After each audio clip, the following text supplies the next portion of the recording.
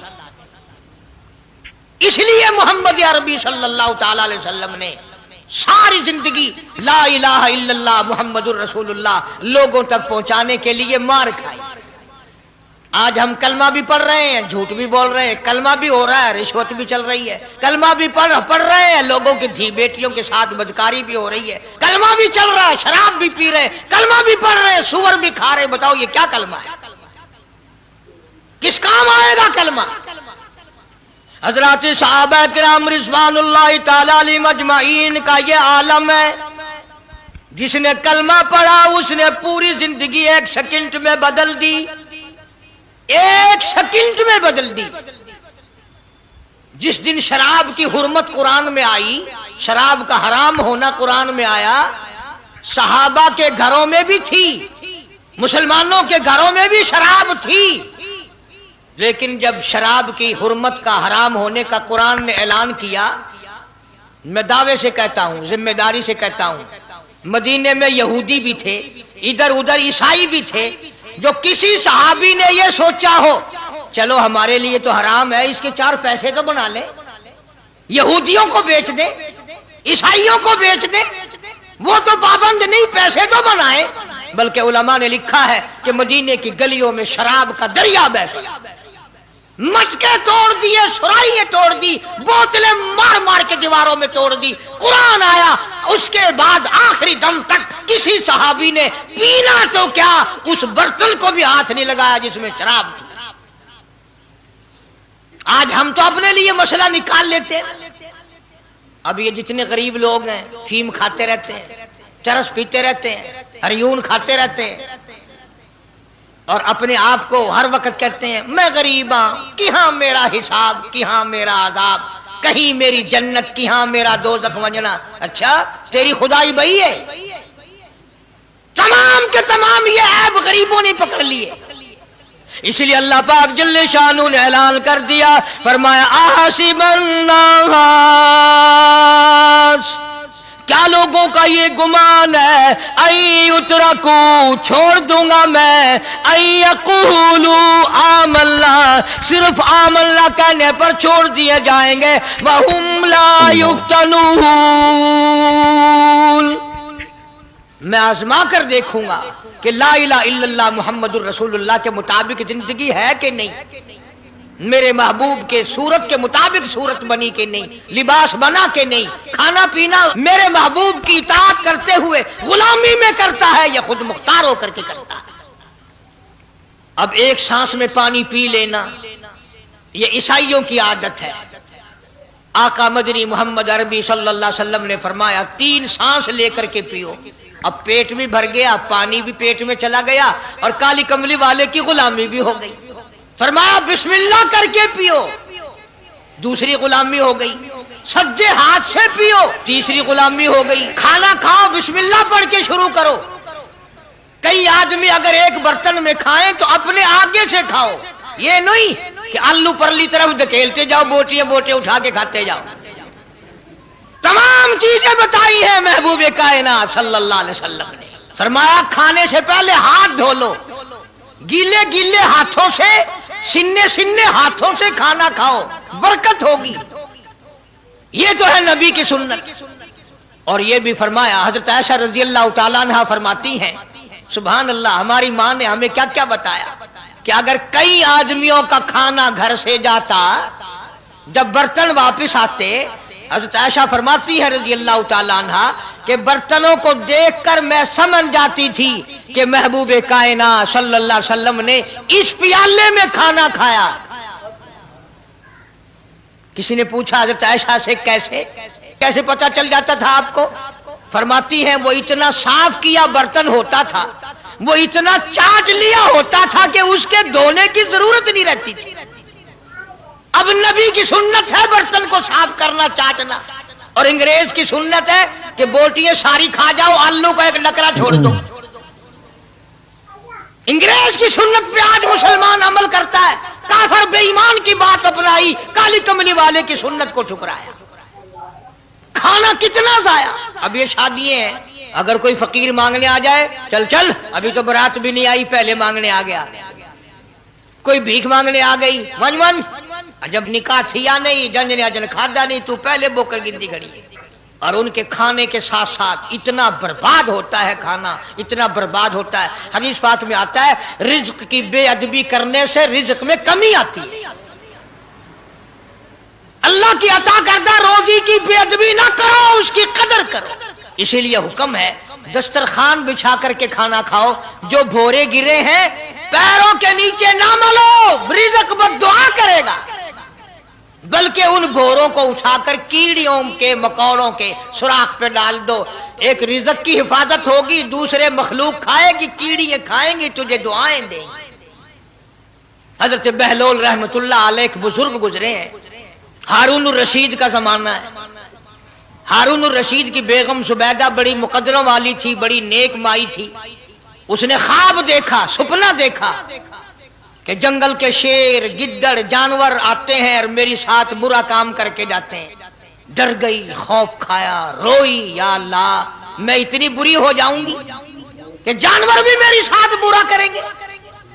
روتی روتی اللہ والے کی خدمت میں پہنچی کہ حضرت میں نے ایسے ایسے کر کے خواب دیکھا ہے۔ شکر ہے اس زمانے میں فال نامہ نہیں تھا، نہیں تو گھر بہ کے کھول گننے آ بساں وچ وک دینا کہ جیڑا خواب دیکھو اون ویلے تعبیر معلوم کرو، تقدیر دا پتہ کرنا ہوئے اکھیاں نٹ کے انگل رکھو چا تقدیر دا پتہ لگ ویسے۔ بیگم زبیدہ ہارون الرشید کی گھر والی اللہ والے کی خدمت میں آئی، رو رہی ہے، کیوں روئی ہو؟ کہنے لگی ایسا ایسا میں نے خواب دیکھا، سپنا دیکھا، جنگل کے بڑے بڑے موذی جانور چیر پھاڑ کر بھیڑیے بگیاڑ شیر سارے آتے ہیں، میری ساتھ برا کام کر کے جاتے ہیں۔ اللہ والے نے آواز دی مبارک ہو، تو کوئی ایسا کام کرے گی جس سے جنگل کے جانوروں کو بھی فائدہ پہنچے گا۔ چنانچہ بیگم زبیدہ نے نہر زبیدہ بنائی، مکے میں، مدینے میں، عرفات میں، مینا میں، مزدلفہ میں، سب جگہ نہر زبیدہ پھیلی، کروڑوں انسانوں نے پانی پیا، پرندوں نے، چرندوں نے، درندوں نے پانی پیا۔ تو بیگم زبیدہ ہارون الرشید کی گھر والی حضرت بہلول کے پاس چلی گئی، دریا کے کنارے بیٹھا تھا اللہ والا۔ دیکھو لوگ ہمیں کہتے ہیں کہ یہ ولیوں کو نہیں مانتے، وہ بدبختوں ولیوں کو تو مانتے ہیں، ٹھگوں کو نہیں مانتے، ڈاکوؤں کو نہیں مانتے۔ کون کہتا ولیوں کو نہیں مانتے؟ ہم اس کو نہیں مانتے، نہ داڑھی نہ مونچھ، صفا بالکل گونگلو بنا ہوا جڑا ہوئے نا، نہ نیتی نہ قضا کیتی، سانو اے پیروارا نہیں کھاندا۔ جو نماز نہ پڑھے، جس کی شکل محمد کریم صلی اللہ علیہ وسلم جیسی نہیں، جس کی شکل صدیق سے نہ ملے، جس کی شکل علی مرتضیٰ سے نہ ملے، جس کی شکل حسین سے نہ ملے، جس کی شکل سید عبد القادر جیلانی سے ملے، وہ چمچیر تھی سکتا ہے، پیر نہیں تھی سکتا، وہ چمچیر ہے۔ زبیدہ گئی، بہلول سے پوچھا کیا کر رہے ہو؟ انہوں نے کہا جنت بیچ رہا ہوں، بہشت بیچ رہا ہوں۔ انہوں نے کہا کتنے کی؟ کہ 500۔ زبیدہ نے 500 دے دیے، بہلول نے لیے اور دریا میں پھینک دیے۔ زبیدہ کہنے لگی ہائے ہائے ہائے ہائے۔ انہوں نے کہا کیوں؟ پیسے دریا میں پھینک دیے، نہ تیرے کام آئے نہ میرے نہ کسی کے کام آئے۔ اس نے کہا وپار کی بات ہے، کاروبار ہے، میرا مال ہے تیرا تو نہیں، جنت تیری ہو گئی، وڈی میری ہو گئی، میری وردی۔ احترام تھا، لوگ بکواس نہیں کیا کرتے تھے اس زمانے میں۔ آج کل تو اولاد ماں باپ سے حیا نہیں کرتی، عورت خامن سے حیا نہیں کرتی، شاگرد استاد کا حیا نہیں کرتا، مرید اپنے پیر کا حیا نہیں کرتا۔ چلی گئی، جا کے سو گئی، خواب میں دیکھا کہ بہت اعلیٰ درجے کا گلشن ہے، باغیچہ ہے، شاندار محل ہے۔ پوچھا یہ کیا چیز ہے؟ جواب ملا یہ تیری خریدی ہوئی جنت ہے۔ اگلے دن پھر پہنچی، بہلول وہیں بیٹھے ہیں، پوچھا کیا کر رہے ہو؟ کہ جنت بیچ رہا ہوں۔ کتنے کی؟ کہ 5000 کی۔ انہوں نے کہا توبہ توبہ، اتنا مہنگا ہو گیا ایک دن میں۔ انہیں پوچھا بہلول منڈی میں مال نہیں رہا یا خریدار زیادہ آ گئے؟